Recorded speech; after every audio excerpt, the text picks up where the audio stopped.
ગુજરાતમાં લાંબા સમયથી જેની આતુરતાપૂર્વક રાહ જોવાઈ રહી હતી એવી સ્થાનિક સ્વરાજની ચૂંટણી આજે આખરે યોજાઈ રહી છે। 10,000 જેટલી બેઠકો માટે આજે મતદાન યોજાઈ રહ્યું છે અને આ ચૂંટણી ખાસ કરીને સ્થાનિક પક્ષ અને વિપક્ષ બંને માટે પ્રતિષ્ઠાનો જંગ સમાન ચૂંટણી છે। છેલ્લા 30 વર્ષોથી ભારતીય જનતા પાર્ટીની સરકાર ગુજરાતમાં ચાલી રહી છે અને આટલા સમયથી સતત એક જ પક્ષની સત્તા હોવાને લીધે એક એન્ટી ઇન્કમ્બન્સીનો માહોલ ગુજરાતમાં આ વખતે ચોક્કસપણે જોવા મળ્યો છે। તેની સાથે વિપક્ષની સક્રિયતા, વિપક્ષના સંગઠનને મજબૂત કરવા માટે સતત રસ્તા પર ગ્રાઉન્ડ લેવલ પર જે કાર્યકર્તાઓ કામ કરી રહ્યા છે તેમની જે સક્રિયતા છે એ પણ ચોક્કસપણે જોવા મળી। સત્તા પક્ષ અને વિપક્ષ બંનેના નેતાઓએ ચૂંટણી પ્રચાર માટે છેલ્લી ઘડી સુધી જોર લગાવ્યું હતું અને આજે જ્યારે મતદાન યોજાઈ રહ્યું છે ત્યારે આ મતદાનમાં આપણે જોવાનું રહેશે કે કઈ રીતે આજે ચૂંટણી પ્રચાર અને જે રીતે એડીચોટીનું જોર લગાવવામાં આવ્યું છે સત્તા પક્ષ અને વિપક્ષ બંનેના નેતાઓ દ્વારા તે કેટલું તેમને ફળે છે। આંકડાઓની વાત કરીએ તો 721 જેટલા પહેલેથી જ બિનહરીફ ઉમેદવારો જાહેર થઈ ગયા છે, એટલે એ વાતનો ઉલ્લેખ કરવો જરૂરી છે કે 721 જેટલા ભારતીય જનતા પાર્ટીના ઉમેદવારોએ આ ચૂંટણી જંગ પહેલેથી જીતી લીધો છે, પરંતુ તેમ છતાં ભાજપના 9,245 જેટલા ઉમેદવારો છે, કોંગ્રેસના 8,443 જેટલા ઉમેદવારો છે અને સાથે જ આમ આદમી પાર્ટીના 5,000થી વધુ ઉમેદવારો હજુ પણ આ ચૂંટણી જંગમાં ભારતીય જનતા પાર્ટીને ટક્કર આપી રહ્યા છે। એટલે કુલ આંકડાની જો વાત કરીએ તો 25,000 જેટલા ઉમેદવારો, કેમ કે ન ફક્ત કોંગ્રેસ, ભાજપ અને આમ આદમી પરંતુ અપક્ષ ઉમેદવારો અને સાથે જ અન્ય પક્ષો જેમ કે AIMIM છે, બહુજન સમાજ પાર્ટી છે, તેના પણ ઉમેદવારો છૂટાછવાયા આ ચૂંટણીના ચિત્રમાં પંચાયતની જ્યારે ચૂંટણીઓ છે તેમાં પણ દેખાઈ રહ્યા છે। એટલે જે રીતે આંકડાકીય માહિતી ઉપર આપણે નજર કરી 25,000 જેટલા ઉમેદવારો જે છે એ ટક્કર તો આપી જ રહ્યા છે અને સાથે મતદાન મથકોની વાત કરીએ તો 49,500થી વધુ મતદાન મથકો ગુજરાતમાં જોવા મળી રહ્યા છે। દરેક બૂથ ઉપર ઓછામાં ઓછા 1,200 જેટલા મતદારો છે કે જે તેમના બંધારણીય અધિકારનો ઉપયોગ કરવા માટે જઈ રહ્યા છે। તો આ વખતે સ્થાનિક સ્વરાજની આ ચૂંટણીનો જે જંગ છે એક બહુ પાંખ્યો જંગ છે તેમ ચોક્કસપણે કહી શકાય, કેમ કે 3 પાર્ટી વચ્ચેનો જ આ જંગ નથી પરંતુ અન્ય જે પક્ષ છે, ખાસ કરીને AIMIMનું એટલા માટે નામ લેવું પડે કેમ કે અસદુદ્દીન ઓવૈસીની આ પાર્ટી છે અને ખાસ કરીને મતોનું વિભાજનની જ્યારે વાત કરવામાં આવે ત્યારે AIMIMના ઉમેદવારો પણ પ્રભાવ પાડી શકતા હોય છે। અન્ય જે અપક્ષ ઉમેદવારો છે, કેમ કે આ સ્થાનિક ચૂંટણી છે એટલે ઘણા એવા અપક્ષ ઉમેદવારો પણ છે કે જેમને કોઈ પક્ષના સિમ્બોલની જરૂર નથી, કે જેમને કોઈ મોટા નેતાઓ તેમના માટે પ્રચાર કરવામાં આવે તેની જરૂર નથી, પરંતુ કદાચ તેમણે ગ્રાઉન્ડ લેવલે સારું કામ કર્યું હોય, પોતાના એ મતદારના જે ક્ષેત્ર છે તેમાં એક સારી નામના ધરાવતા હોય પંચાયત લેવલમાં અને પછી પંચાયત લેવલમાં તેઓ ઊભા રહેતા હોય છે, ચૂંટણી જીતી પણ જતા હોય છે। એટલે આવા જે અપક્ષ ઉમેદવારો મેદાનમાં છે તેની સંખ્યા આશરે 2-2,500 જેટલી થવા જાય છે। એ અપક્ષ ઉમેદવારો પણ ચૂંટણી જંગમાં પોતાનો પ્રભાવ પાડી શકે, મતોનું વિભાજનનું કારણ બને તેવી પૂરેપૂરી શક્યતાઓ છે। અને તેની સાથે સાથે વધુ એક શક્યતાની વાત કરીએ તો રાજકીય પક્ષોને એક મોટો ડર એ પણ છે કે ક્રોસ વોટિંગ જો થતું હોય છે, ક્રોસ વોટિંગ જો મોટા પ્રમાણમાં થાય છે ખાસ કરીને કોર્પોરેશન અને મહાનગરપાલિકામાં તો તે પણ મોટું નુકસાન પહોંચાડી શકે છે। સ્થાનિક સ્વરાજની ચૂંટણીનો જે જંગ છે એટલે નગર એટલે નળ, ગટર અને રસ્તા, આ જે 3 મુદ્દા જે છે તે મુખ્ય રહેતા હોય છે સ્થાનિક સ્વરાજની ચૂંટણીમાં, એ પ્રભાવી રહેતા હોય છે અને સ્થાનિક સ્વરાજની જે ચૂંટણી છે એ વિધાનસભાની ચૂંટણી કરતાં ખૂબ જ અલગ હોય છે। એટલા માટે પણ કેમ કે વિધાનસભાની ચૂંટણીમાં એક પક્ષ તરફથી એક જ ઉમેદવાર મેદાનમાં હોય છે, સ્થાનિક સ્વરાજની ચૂંટણીમાં એક પક્ષ તરફથી 4 ઉમેદવારો મેદાનમાં હોય છે, 4 ઉમેદવારોની એક પેનલ હોય છે। ક્રોસ વોટિંગ કેવી રીતે નુકસાન પહોંચાડતું હોય છે તે જો સમજીએ તો પક્ષ ભલે એક હોય, તેના 4 ઉમેદવારો મેદાનમાં છે, આ 4 ઉમેદવારોની જો પેનલ જીતી જાય તો પક્ષનો જે તે પક્ષ જે છે એ ચૂંટણી જીત્યું તેમ કહી શકો, પરંતુ ક્રોસ વોટિંગમાં એક જ પક્ષનો એક ઉમેદવાર બાકીના 3 ઉમેદવાર અન્ય પક્ષના જો જીતી જાય છે અથવા 2 ઉમેદવાર એક જ પક્ષના જીતે, 2 ઉમેદવાર અન્ય પક્ષના જીતે, આ પ્રકારે પણ સમીકરણો બની જતા હોય છે।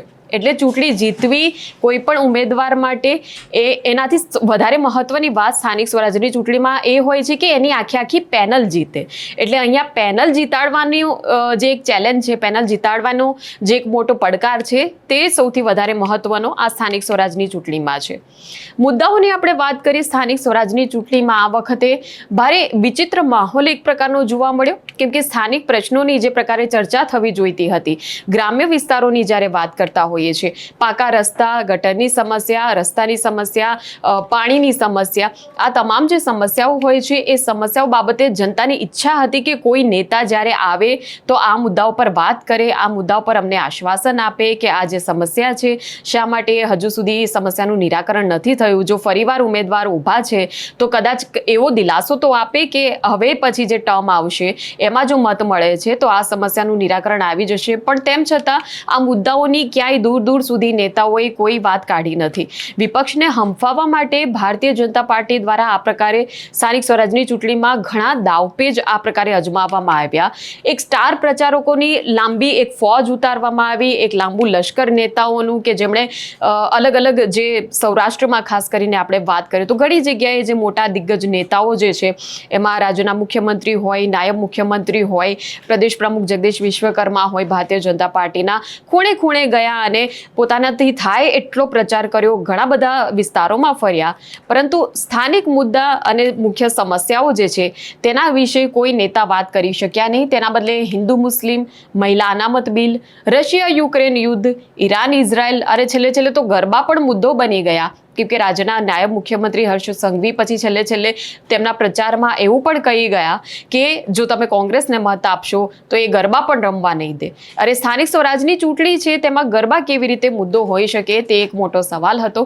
જો કે જનતાની નારાજગી જે પ્રકારે સામે આવી એ જનતાની નારાજગી પણ ચોક્કસપણે આશ્ચર્ય જન્માવે તે પ્રકારની અલગ અલગ ઘટનાઓ આપણે જોઈ. કેમ કે છેલ્લા 30 વર્ષથી જે પક્ષ ગુજરાતમાં એક હતું શાસન ચલાવી રહ્યો છે, ગુજરાતની જનતા જ્યારે ખુલીને રસ્તા પર નીકળે એ જે પક્ષ છે એના જે ઉમેદવારો પ્રચાર કરવા માટે આવે તેને જનતા જ્યારે જાકારો આપ્યો અને તેના જ્યારે વિડીયો સોશિયલ મીડિયામાં વાયરલ થયા, કેમ કે સોશિયલ મીડિયા પણ એક ખૂબ જ મહત્વનું ફેક્ટર આ વખતની ચૂંટણીમાં આપણને જોવા મળ્યું.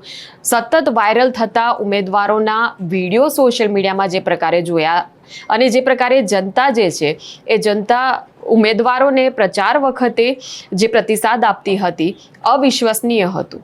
કેમ કે ખૂણે ખૂણે ભાજપના ઉમેદવારો એ પ્રચાર કરવા માટે જતા હતા, તેમની સાથે સિનિયર ઉમેદવારો પણ જતા હતા.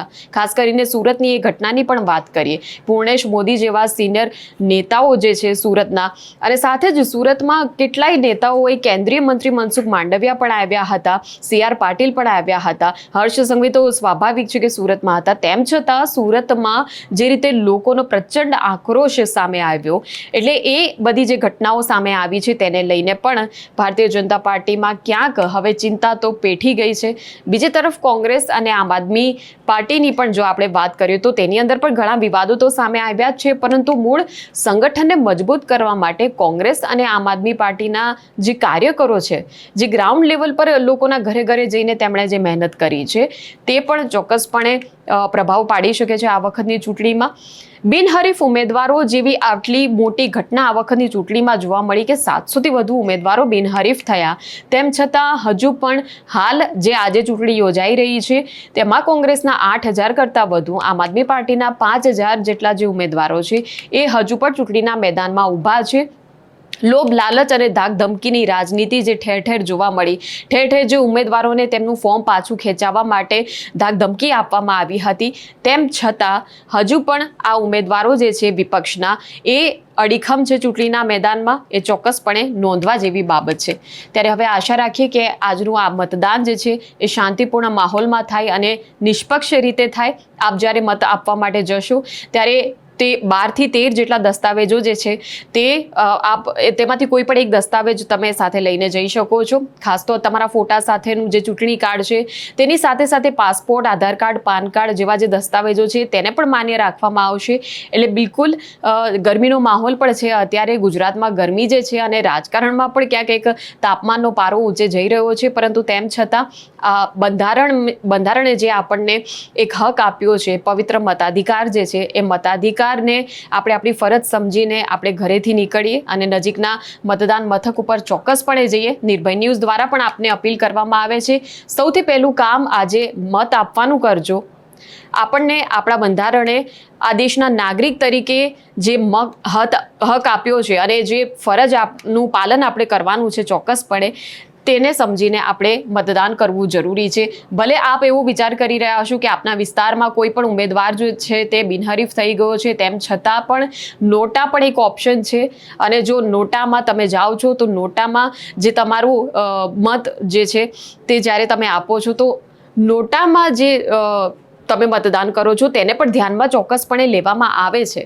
એટલે ફક્ત જરૂર એટલી જ છે કે તમારી અંદર જે મતદાનને લઈને જાગૃતિ છે તેને લઈને તમે ઘરની બહાર નીકળો અને તમારા નજીકના મતદાન મથક પર જાઓ અને ચોક્કસપણે મત કરો.